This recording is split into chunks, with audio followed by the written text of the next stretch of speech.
Hi everybody, I'm State Representative Doug Geiss, and I'm here to give you a special 12th House District legislative update. There's been a lot going on so far this year in Lansing, and I felt necessary to share some of these issues with you.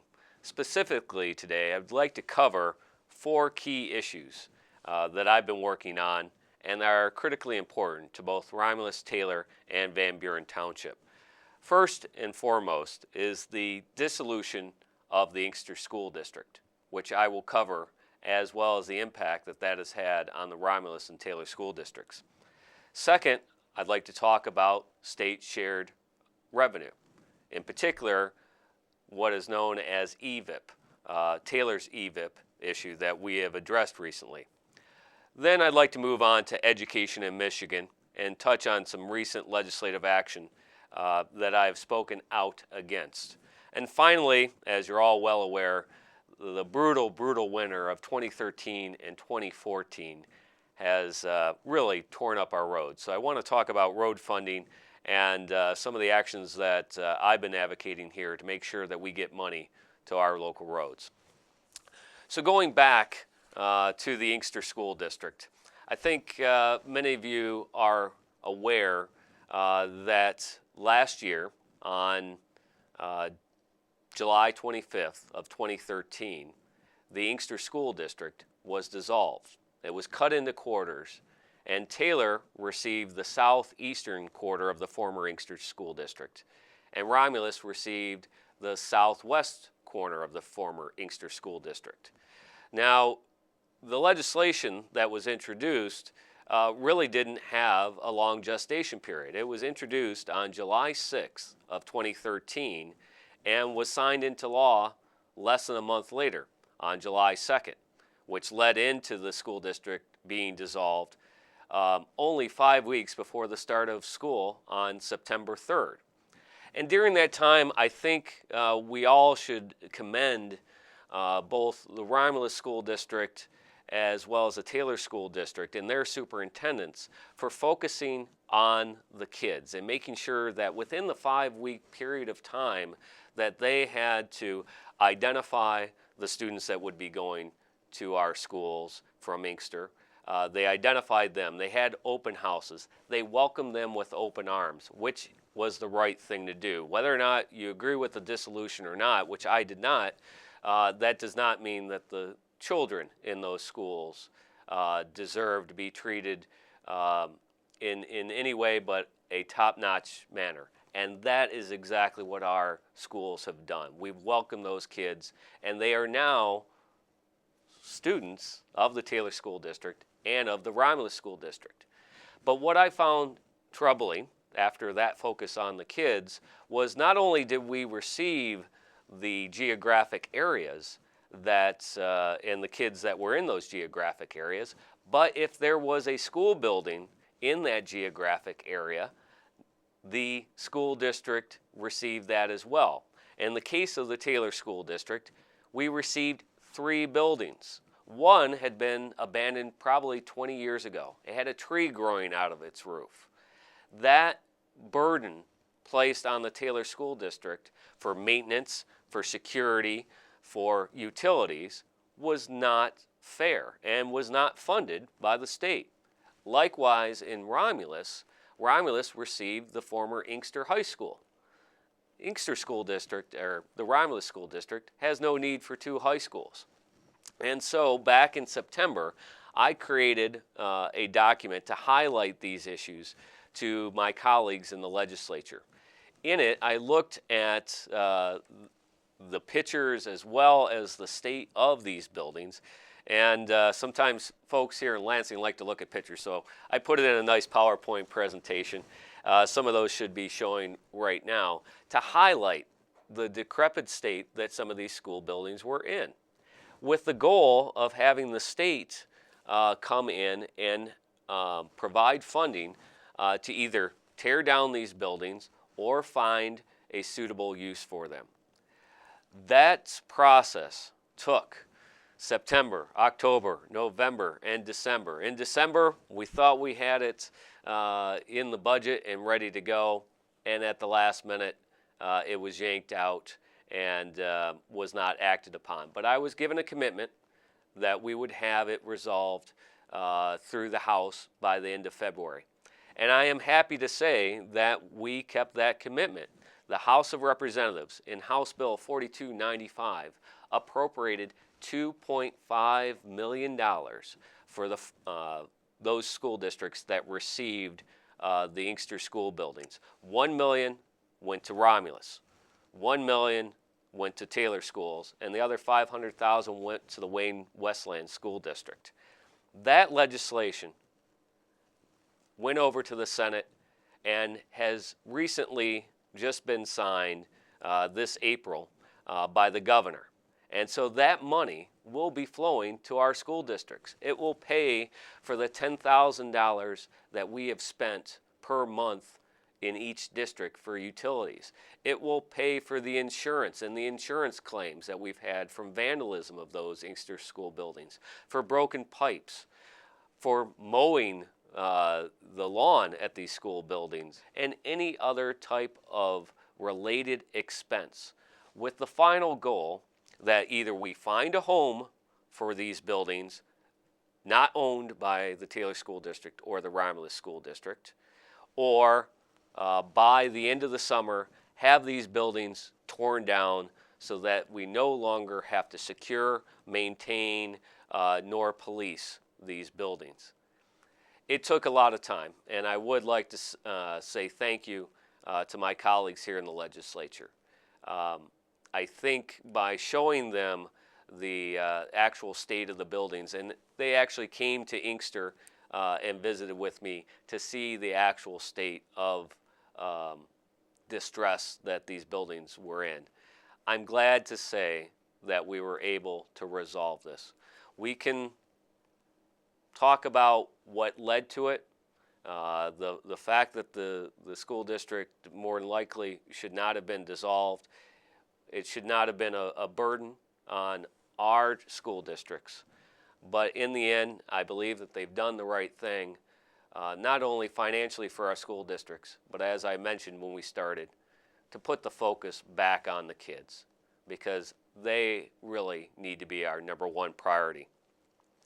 Next, a recent issue that was not of my own choosing to get involved in, but I was made aware that the Taylor revenue sharing, which required paperwork to be due last October 1st, was not filed timely. When the new administration took over on November 11th, they were made aware that Taylor stood to lose $320,000. That's one half of their $640,000 revenue payment. What that would have led to for our community, possibility of layoffs, a revised budget, a revised deficit elimination plan, tons of paperwork, and harmful effects on our employees. Within days, Mayor Rick Sollers and his team identified the issue and completed the paperwork which was necessary. But when I was contacted by the mayor and his office, what we found out was that the Department of Treasury had absolutely no leeway to say, you know, it was a mistake and we'll give you your $320,000 back. What we ended up having to do was change law. And not just to change the law for the city of Taylor, but there were some other communities that had lost out on $5,000 or $10,000, some in the grand scheme of things, very small amounts of money compared to what Taylor stood to lose. That, again, took probably more time than what you would imagine. But in March of this year, March of 2014, there was another budget supplemental bill. When I saw that bill coming over from the Senate, I noticed that the section of law that it pertained to did have this section that dealt with revenue sharing, which dealt with EVIP. And I worked with my colleagues again in the House and in the Senate to get language inserted into the legislation to bring back Taylor's $320,000.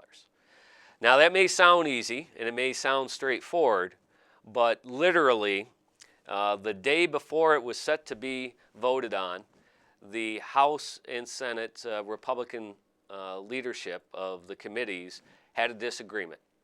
And one of the, victims of that disagreement was that they took the language out which would have helped Taylor. I stayed up here all night and into the next morning to make certain that people understood what this would mean to our community. I'm glad to say that the end result was that Taylor's money was restored, and it will mean that the City Council doesn't have to revise the budget, that we don't have to do unnecessary layoffs, and that we can continue to focus on improving Taylor together, which should be all of our goals. Next, education in the state of Michigan. I wanted to just share with you, I know oftentimes you may not have a chance to see me in action, to see what I do. Representing 93,000 people is an extreme honor, and has been my honor for the last 5.5 years. I'd like to show you a video of me speaking on the House floor. This has to do with what is called the Education Achievement Authority. And I can tell you, if once you watch this, you can tell that I don't think that there's much achievement. Take a look. Mr. Speaker and the honorable members of the House, thank you for the opportunity to speak on House Bill 4369. I stand here today to talk about the EAA and what it means to our children. The EAA is an authority over education, but the data shows there is no achievement. As my colleagues will also testify, the 2013 MEEP data shows that most EAA students fail to make progress towards proficiency. Most alarming in the data for those who entered the EAA being proficient, 66% are no longer proficient in math, and 37% are no longer proficient in reading. In other words, they've gone backwards. As one of only 2 members in the legislature today who served on the Race to the Top Conference Committee in 2009, and the only remaining House member, I am troubled by the EAA and its results. During the negotiations to solidify the package of bills that became the Race to the Top legislation, Democrats and Republicans worked towards a balanced approach to turn our failing schools around. The balanced legislation provided 4 avenues to helping our children in these failing schools: the turnaround model, the transformation model, the restart model, and school closure. The key goal was to provide an avenue that allowed local control and governance to fix the lowest 5% of schools in our state. Each school district was to be given 2 years to right its own ship, and then, and only then, if they were not able to show student growth, would the school be turned over to the State School Reform Redesign District. The EAA, however, short-circuited this process. It did not follow the law. The emergency manager for the Detroit Public Schools threw up his hands and said, "I can't fix the problem," and the governor created the EAA in June 2011. This was less than a year after the lowest performing schools were identified and published as directed by the Race to the Top legislation. Since that time, the EAA has failed the students that have been placed under its authority. Today's legislation attempts to codify that failure into statute as a standalone entity. I won't support a bill that rewards failure. It is my belief that if the Race to the Top legislation was followed and a variety of turnaround models were utilized to turn these schools around, we would have far better data on what works and what does not work. Instead, the EAA only tells us what does not work. It should be noted that during the debate of this subject exactly a year ago, a colleague from across the aisle said that failure to support House Bill 4369 meant that those who opposed the bill didn't care about kids. The member from House District 45 said that if you didn't support House Bill 4369, that meant that we didn't have a plan. Let the record show that the member in question did not vote for the Race to the Top legislation and therefore did not support the law which, at its roots, albeit in an aborted fashion, created the EAA. The argument that to oppose this bill is to oppose helping children is absurd and uncalled for. Let the record show that 65 members of this body, both Republicans and Democrats, supported the Race to the Top legislation. Let the record show that there have been successful reform models created and implemented to help children. Let the record show that a vote for the Race to the Top legislation supported local control. Let the record show that the EAA has not been successful and has taken away local control. Let the record show that the children in the EAA are worse off today than when they entered the EAA. Let the record show that my opposition to this bill is derived from the knowledge that to support it is to support harming children. The EAA has authority over education. It has achieved nothing. Therefore, I urge a no vote on House Bill 4369. As you can tell, education is one of the things that I hold dear. My own children attend Taylor Public Schools. My son Michael is in the 2nd grade. My daughter Ella will be attending elementary school this fall. As the longest serving member of the House of Representatives on the Education Committee, I've spent the majority of my time here fighting for what's important to our students. Unfortunately, the Speaker of the House this term took me off the House Education Committee. That has not stopped me for advocating for our students, for our school districts, for our teachers, and our parents. And what we need to do, all of us, is make certain that we do the right thing for our children, first and foremost. Finally, today I would like to talk about a subject that I've been hearing quite a lot about, and I know you've been contacting my office and you've been contacting your mayors and supervisors, and that has to do with the state of roads in the state of Michigan. My first term in the House legislature, I was appointed to the House Transportation Committee. My second term in the legislature, I was the vice chairman of the House Transportation Committee. And I thought we had reached a critical point, both Republicans and Democrats, as it pertained to transportation in the state of Michigan. We agreed that we had a $1.2 billion per year shortfall in funding for our roads. Let me put that into context. We have 10 million people in the state of Michigan. That means that we are short $120 for every man, woman, and child that live in the state of Michigan. Now that sounds like a lot of money, and it is. But the cost of doing nothing far exceeds that number, and you've experienced it yourself in March and April of this year. As the roads deteriorated and the potholes blew out, and your tires blew out, and your front ends got misaligned, and all the other jarring and shaking and everything else that's happened to your vehicles. What the data shows is that the cost of doing nothing is $350 for every man, woman, and child in the state of Michigan. Now remember, I said the cost to fix the roads is $120. And many people say, I can't afford that. I can't, I can't do it.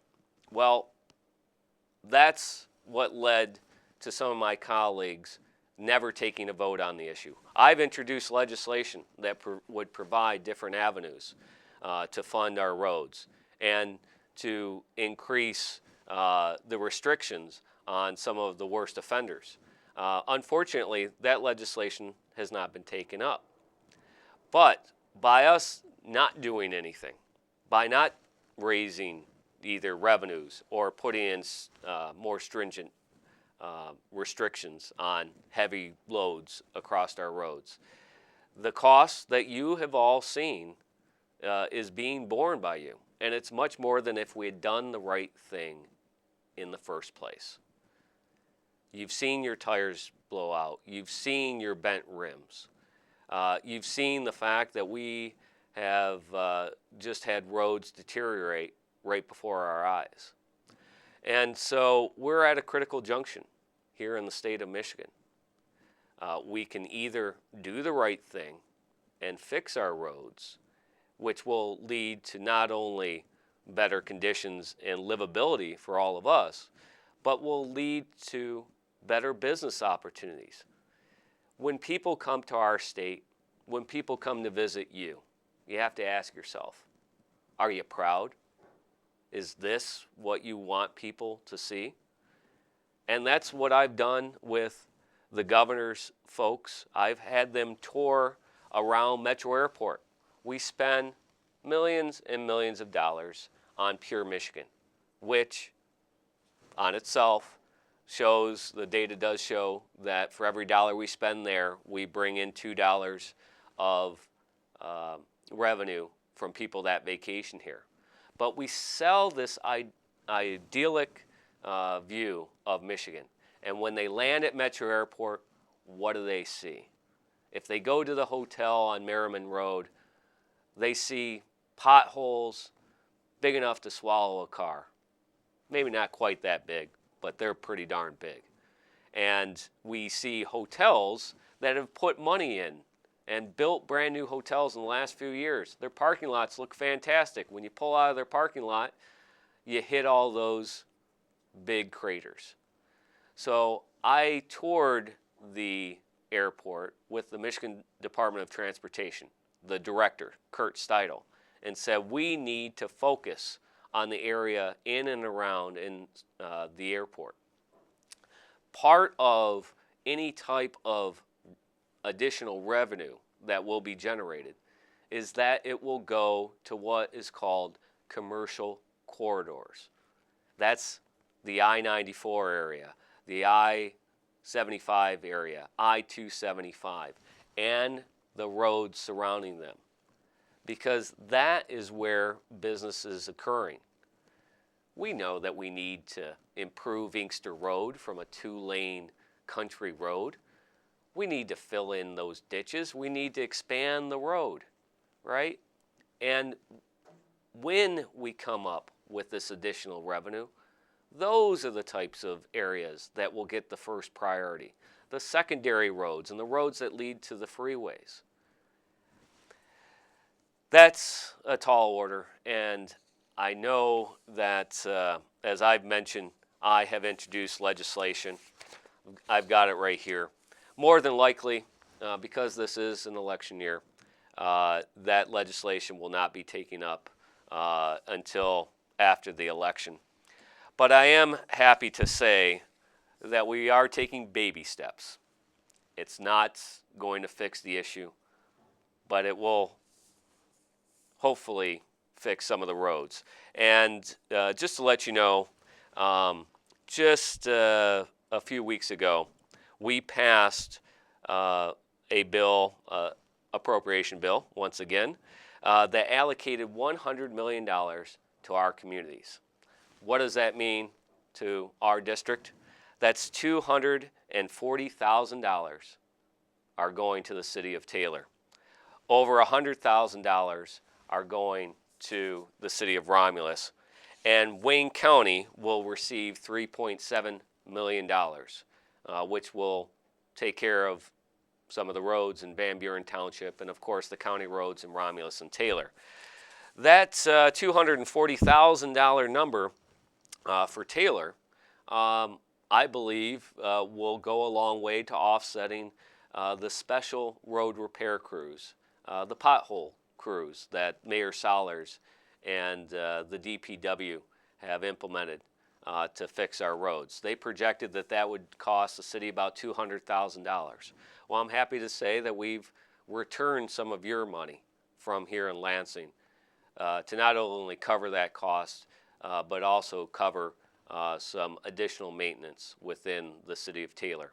And likewise, I know Mayor Burcroft has also signed the pothole pledge, and that $100,000 will go a long way to helping out the people in Romulus. I supported these actions. Again, that $100 million is just the tip of the iceberg. But knowing that to do nothing was to put an unfair burden on our communities. In closing, it is always an honor to serve all of you. And if you ever have a need to contact me on any issue, please let me know as soon as possible. You'll see my contact number as well as emails down at the bottom of the screen. And with that, I bid you a great day, and I'm ready for summer. God bless. Take care.